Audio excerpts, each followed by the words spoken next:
আসসালামু আলাইকুম প্রিয় দর্শক। সামাজিক যোগাযোগ মাধ্যম ফেসবুকে নিউজ ফিডের যে সকল নিউজ কমেন্টস, রিপ্লাই কমেন্টসে যথেষ্ট এই মুহূর্তে ভাইরাল, সেই নিউজগুলো নিয়ে আপনাদের সামনে উপস্থিত হলাম। প্রিয় দর্শক, গত ভিডিওতে আমি একটি ভিডিও কমপ্লিট করতে পারিনি, এটার জন্য আমি আন্তরিকভাবে দুঃখিত এবং আমার শব্দগত অনেক ভুল হয়েছে। আর আরেকটি বিষয় যে আমি মূলত সবসময় বলি আমি আনকাট ভিডিও করে থাকি, এক্ষেত্রে আমার কিছু ভুল হয়। প্লিজ যে সকল ভুল আমাকে আপনার হয়ে থাকে আপনারা সেটা ক্ষমা সুন্দর দৃষ্টিতে দেখবেন। প্রথমে যে নিউজটি যথেষ্ট হাহারিয়ে পড়েছে, যথেষ্ট ট্রল হয়েছে, শাহবাগ ও যমুনায় কিছু স্লোগান আমাদের ব্যথিত করেছে, এই কথাটি বলেছেন বিএনপির যুগ্ম মহাসচিব শহীদ উদ্দিন চৌধুরী অ্যানি। 12ই মে লক্ষ্মীপুরের বিএনপি প্রতিনিধি একটি নির্বাচনী সভায় তিনি এই কথাটি বলেছেন।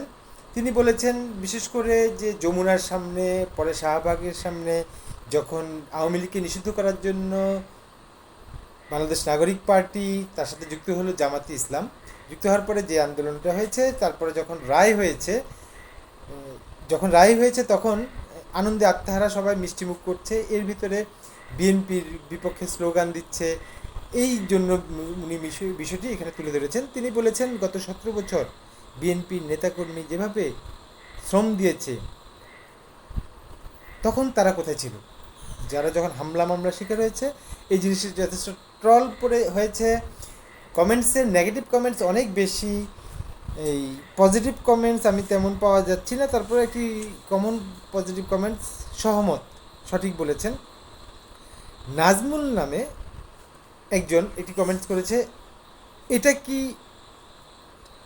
কি ব্যথা আপনি পেয়েছেন, ব্যথা তো সামনে আরও বাকি। অর্থাৎ তিনি বোঝাতে যাচ্ছে যে সামনে বিএনপির জন্য আরও সমস্যা হচ্ছে।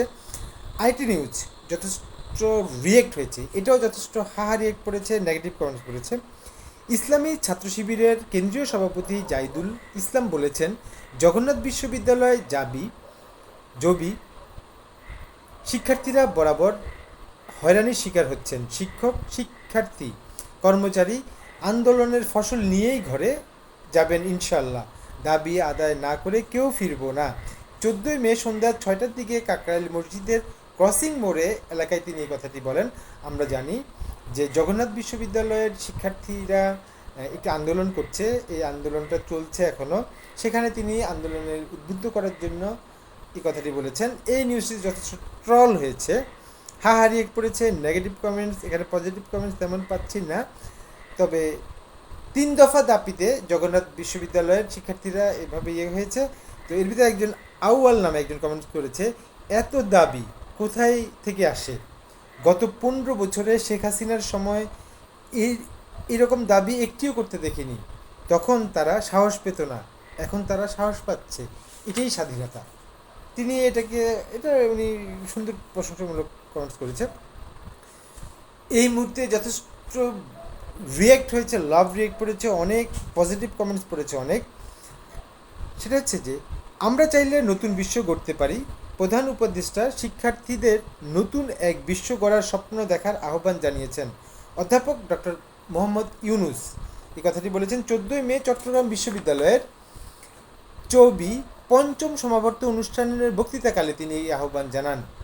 প্রধান উপদেষ্টা বলেন যে আমরা সুন্দর একটি বাংলাদেশ গড়তে হলে, বিশেষ করে এই কথাটি আমার খুব পছন্দ হয়েছে, এখানে যথেষ্ট লাভ রিয়েক্ট পড়েছে, ইনশাআল্লাহ, আলহামদুলিল্লাহ, এরকম প্রচুর কমেন্টস পড়েছে।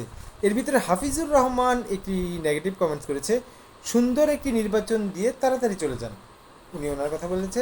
আলামিন নামে আরেকজন কথা বলছে, বুঝেছি আপনি আটি বানবেন, এটা উনি ওনার মন্তব্য করেছে। আইটি নিউজ যথেষ্ট ট্রলের শিকার হয়েছে, সেটা হচ্ছে যে ঠাকুরগাঁয়ে আওয়ামী লীগের কার্যালয়ে বসবে জুলাই যোদ্ধারা, এই যথেষ্ট হাহারিয়ে পড়েছে। ঠাকুরগাঁয়ের শহরে আওয়ামী লীগের একটি কার্যালয় ছিল, সেখানে এখন থেকে বসবেন জুলাই যোদ্ধারা, সেটার জন্য পরিষ্কার পরিচ্ছন্ন করা হচ্ছে, এটা নিয়ে যথেষ্ট ট্রল হয়েছে। এর ভিতরে বোরহান নামে একজন কমেন্টস করেছে, এগুলো বেশি বাড়াবাড়ি, উনি সুন্দরভাবে এই কথাটি বলেছেন। আইটি নিউজ যথেষ্ট নেগেটিভ কমেন্টস, এত বেশি নেগেটিভ কমেন্টস আমি কোনো পজিটিভ কমেন্টস খুঁজে পাইনি। ছাত্রদল কর্মীর জমির দখলের চেষ্টায় অভিযোগে 3 বিএনপি নেতার বিরুদ্ধে, পৈতৃক জমি দখল করে রাতের আধারে বালু ফেলছেন বরিশাল মহানগরের বিএনপি ও স্বেচ্ছাসেবক দলের শতাধিক নেতাকর্মী। 13ই মে দুপুরে বরিশালের রিপোর্টার্স